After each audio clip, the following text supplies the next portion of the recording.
এগুলো খুব খারাপ অভ্যাস। আরেকজনকে কাফের বলা, মুশরিক বলা। আপনি যদি কাউরে কাফের বলেন, সে যদি কাফের না হয় আপনি নিজেই কাফের হয়ে যাবেন। ফতুয়া দেয়, তুই কাফের, তুই কাফের, তোর নানা কাফের, তোর পীর সাহেব কাফের, তোর এই কাফের পীর সাহেব মারা গেলে যে এখানে কবর দিবে, ওই কবরের উপরে যে ঘাস জন্মাবে, ওই ঘাস যে গরু খাবে, ওই গরুর যে দুধ খাবে, ও কাফের। আছে না এরকম ফতুয়া? এই দেশের জাতীয় খেলার নাম কি জানেন?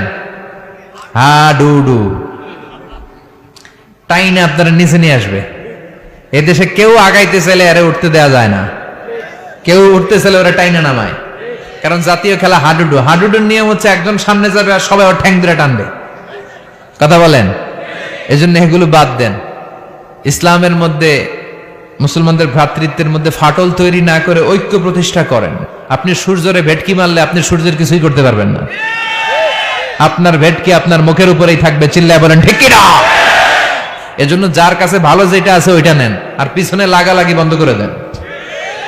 এই হিংসা, এই প্রতিহিংসা পরায়ণতায় জেলাসি আমাদেরকে শেষ করে দিল।